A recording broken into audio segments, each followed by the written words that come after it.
I really appreciate that offering. I was actually interested in the first name that you gave us. I would like the spelling. It was a gentleman, I believe. Keidi, Keidi, Owadu, AWADU, libradio.com, which stands for Living in Black Radio. They are very much about empowerment for the community through gardening in communities, through starting your own businesses. So he has an array of people on every day. You know, you can tune into that show and learn something new that's going to empower you. Thank you so much for that information. So my question was HIV antibody testing. What exactly is antibody testing? Is that the test that you get when you ask for HIV test at the clinic? Yeah, you know, I could come to tears, really, thinking back on it all. You know, now they're swabbing mouths.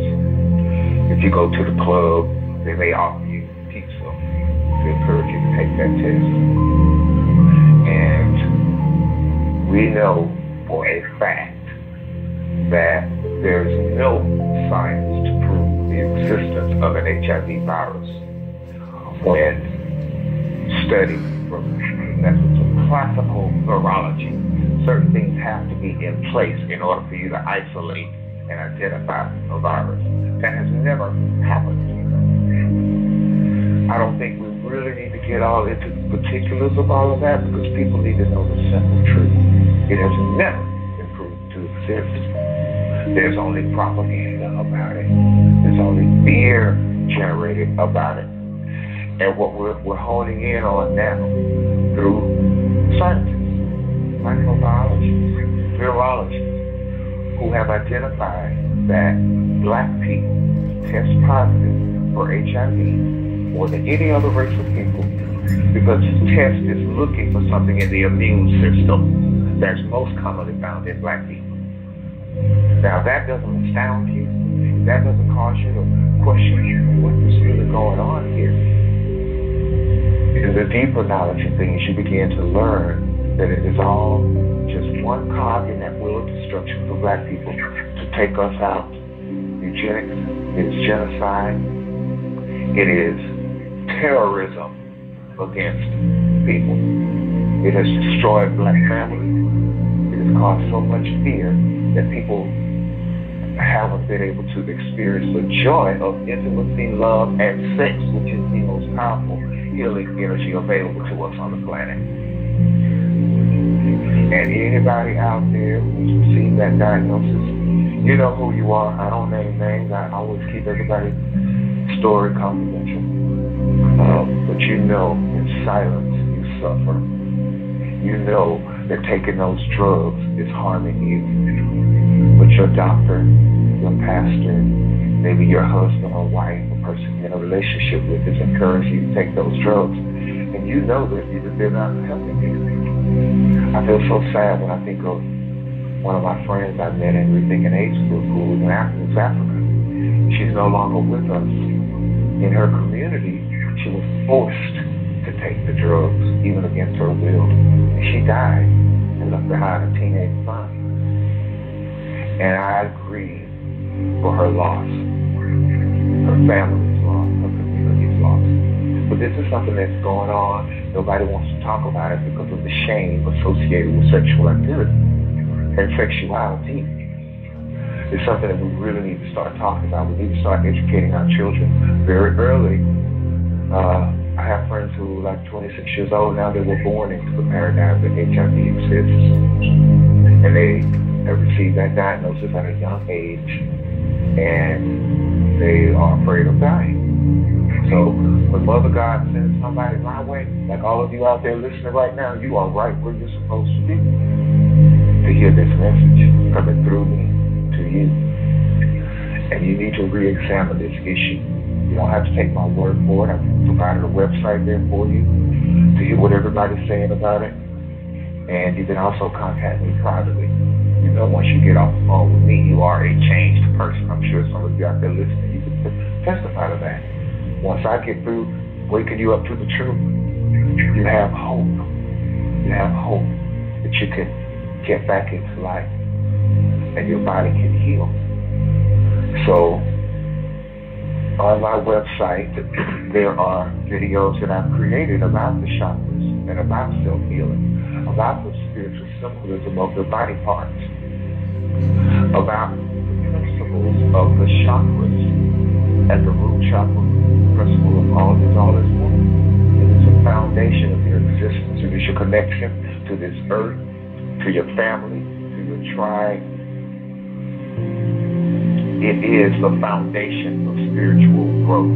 Then you ascend the chakra column into the sacred dwelling place at the sacral chakra. That principle is to honor one another. In your sexual practices, make sure that when you're engaging somebody in that level of intimacy, that you are honoring that person in every way.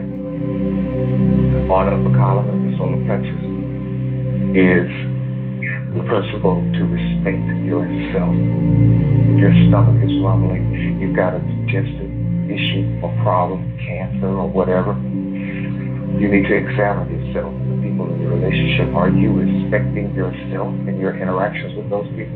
Or are you allowing people to come into your world and rock it? Do you know how to say no? Do you know how to take your power back on your job from your boss who's making you feel diminished, or in your relationship with your husband or wife or significant other? Are you able to say no and take back your power? Those are the lower three chakras. They signal embodiment. And then through the heart of unconditional love at the heart chakra, that's once you make it into that sphere of awareness, then you can ascend higher to your higher spiritual ability. But you've got to understand the lower chakras first before you can even make it into higher spiritual. Many of which are discussed in the Bible. You know, I don't look at that Bible as something literal. It is, if you know how to read it, it has a symbolism, lighting the 7 lamps. Those are the chakras. The burning bush, that is Kundalini. You have to learn to look at everything in your life symbolically. All of that is in the book. I hope people won't just, listen to me here, that they will actually order that book and use it, because it is a very valuable resource for healing, self-healing, as well as understanding. It is a scholarly presentation. There is bibliography. There is an extensive reading list of all the books that I bought and read in my awakening. That could be your kind. Yeah. I'm certain that everybody listening right now is probably an awakened person to be tuning into you and your show. So they probably know a lot already. I hope that they'll call in and share their thoughts about things or ask whatever questions they may have. And this is not about me, this is about us. It is our time to rise. And that's what HIV testing is about. I believe those tests look for DNA markers at the spiritual gene that exists in black people. We know very well that we entered this planet millions of years ago, and already high spiritual beings. And pursuant to the law of rhythm, what goes up must come down, but it also must go back up. That is the phase that we're in. The elite know it, they fear it, and they want to slow it down as best they can. But they can't stop it because it is who we are. Nobody can stop that. But they can try. And HIV, like I said, HIV antibody test is one cog in that wheel of destruction. We can look out in the sky and see chemtrails. We know we're under attack there. We know that our food is being poisoned, that nothing really has a seed in it anymore. We know that the water is filled with fluoride. We know that our children sit in public schools under fluorescent lighting, which diminishes their ability. We know we can look around and see the path that this world appears to be going on. But I can tell you. Wait, hold on a second. I would like to know about that fluorescent lighting, because I have children in the public school. Tell me about that, the fluorescent lighting. Well, fluorescent lighting is not natural light. first of all. Many private schools, black-owned private schools, they have natural light coming in the window. They don't have that fluorescent lighting beaming down. As a person whose Kundalini is awakened, I'm very sensitive to light. I can feel the heat coming off of a lamp or a light above my head. And so you come in my home, especially in the nighttime, I've probably got candles going. I don't use a whole lot of light. But children in schools under fluorescent lighting, we all went to schools and we were subjected to that. We didn't know while we were agitated, sitting there trying to learn and pay attention, that they taught us lies about who we are. We didn't know, but now we do. We know better. So you mentioned something about the Kundalini. So you have something. First of all, I would like to give my impression. I really appreciate this read that I've gotten this past Friday. I felt like I wish I would have had more time to actually indulge, to be able to give you, but I've actually been glued to this book and didn't put it down. The reason why I appreciate it is because of the bibliography that you mentioned. It is like a guide. It's like it's almost like a encyclopedia. It's a resource. It's full of resources and it's also full of actual information.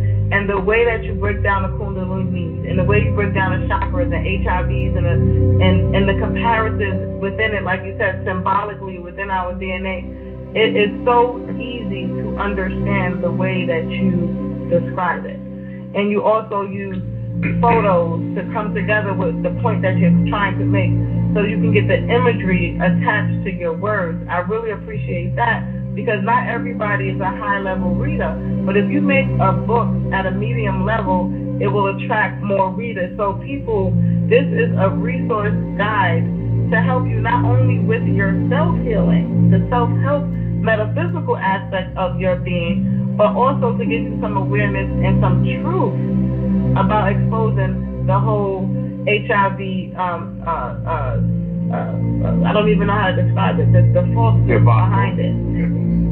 Debacle. So you also said something in a chapter that stood out to me about the signals and magical signs, the imagery attached to it with the AIDS and the iconography. Could you go in a little bit more about that? I'm sorry. With the AIDS. With the, you mentioned something in your book on page 188 about the signals. It's the magic and the AIDS with the icon with the red ribbon. Yeah. Sigils are magical symbols that carry a lot of power. And when you look at that symbol for AIDS and HIV, it is a ribbon.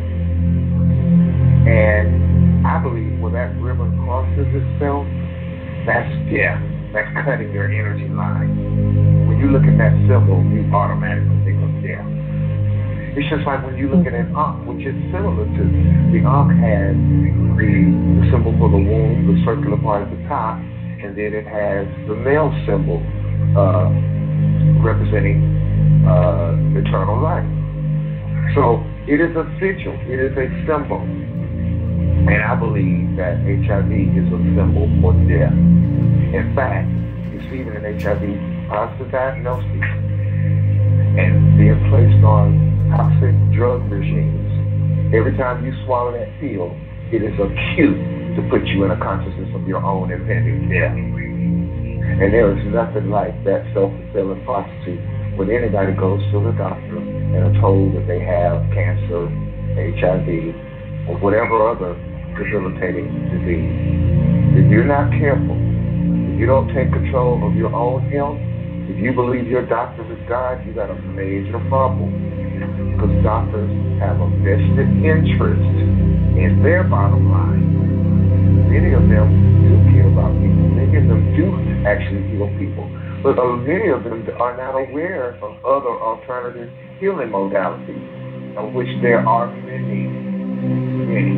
I just happen to focus on Kundalini and chakra therapy. And I break it down in that book how simple it is to self-heal. If you understand where the organ is in your body that's affected and is ill, you can figure out which chakra governs it, take a look at the principle of that chakra, then examine your own life, and then make a conscious choice to change your consciousness. And you can rebalance your energy and self-heal. You don't need a doctor. You don't need a pill. You don't need some being in the sky come and save you, because you have been become empowered. So chakras represent the wheels of life. I'm reading directly from There Is No HIV. We're candid with the Rainbow Warrior, Dr. Damon Lasser. And I'm reading directly from his read, There Is No HIV, exposing the truth about HIV antibody testing and the metaphysics of self-healing through chakra and kundalini awareness. Chakras represent the wheels of life. They are the energy centers in the body that link us to everyday living entity and the Creator.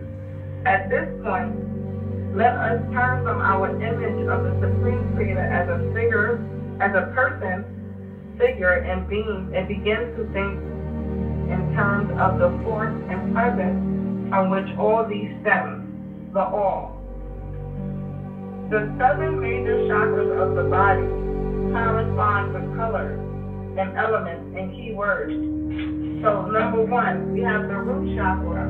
The root chakra, which is red, earth, understanding and acceptance. 2, we have the sacral chakra, which color is orange. Its element is water, creativity and sensitivity. 3, solar plexus chakra. The color is yellow, fire, commitment. All right, so I'm giving you the corresponding color, the element, and the keyword. So the heart chakra, the color is green, the element is air, and the keywords are divine love and compassion. 5, throat chakra, the color is blue, the element is sound, the keywords are truth and expression. 6, third eye chakra, the color is indigo. The element is light. The keywords are intuition, vision, and hearing. 7, crown chakra. The color is violet. The element is thought. The keyword is boundless thought and will. And this is the chakra. So when you do a chakra meditation, for somebody who's a beginner, how would you suggest they begin? Like for someone who's listening and has never done chakra meditation before, how would you suggest they start? How long? And how often? I would say, first of all, study and learn more about it before you embark on any type of meditation. The colors of the rainbow, the colors of the aurora are Roy G. Biv. We all learned that at 7th grade. Colors of the rainbow are Roy G. Biv. Well, they correspond to the chakra. Now, as far as Kundalini, I want to say, first of all, thank you so much to Brandon Correa. Just a couple of months ago, I was very depressed, to put it lightly. He came up to that ledge and pulled me back down. And I was forever eternally grateful for being the kind of person who can do that. That is the kind of person that I've tried to be in other people's lives. And I had the idea to start a group called Kundalini and Me, because many people are experiencing reality in a different way and they don't really understand what's going on. I personally did not even know that word, Kundalini, when I was chanting a mantra that I learned while attending Siddha Yoga, Om Namah Shivaya. And I was very disciplined in meditating when I first started. I meditated in the morning, in the afternoon, after work, before I went to bed. It's like I was so conscious, so desperate to not die from HIV, that my first breath became a breath of thanks and praise to God for all of me. That's how intense I was about it all. But anyway, I was laid out in meditation one day, chanting Om Namah Shivaya, and the tingling started in my feet, and I was like, oh my God, what is that? And it began to proceed up my entire body, all the way up my spine and out the top of my head, and I lay there wondering, what was that? Oh my God, maybe that's God healing. Well, from that very day, and I detail this in the book about all the bizarre occurrences that happen after your Kundalini is awakened. I think you'll find some of those very interesting. But life changed that day, and since then it has never been the same. Every day is something new. But don't embark on any meditation until you ask your spirit whether it's okay for you, until you learn about it, because I didn't even know what had happened to me. I knew everything had changed. But it took 2 years of I was obsessed, wanted to know what that was that happened to me before I even came across that word, Kundalini. And, it has inspired everything that I've done. This is not my first book about HRV, it's my second one. And my third one is going to be called Kundalini and Me. But in that group, there's our beloved Sparkle. There's Sean Liebel, I want to say thanks to him as well. And then Boosie. All of you are coming to that group and offer your own expertise, offer resources, offer incredible art. And I just love it because whether people understand what has happened to them, they can learn about it. Why are they seeing number sequences all around? Well, what's this 1111? Or just seeing it everywhere on car tags or store receipts, on addresses. Everywhere you look up, you just happen to look up with it something 11 related. There's meaning behind that. I don't need to tell you all about it. Google is your friend. I tell that to people all the time. Google is your friend. Don't expect me to teach you everything that I know, that I've learned for many years. It's not possible. It's not fair to me to have to be asked to do that, especially when you can make a decision and you want to learn about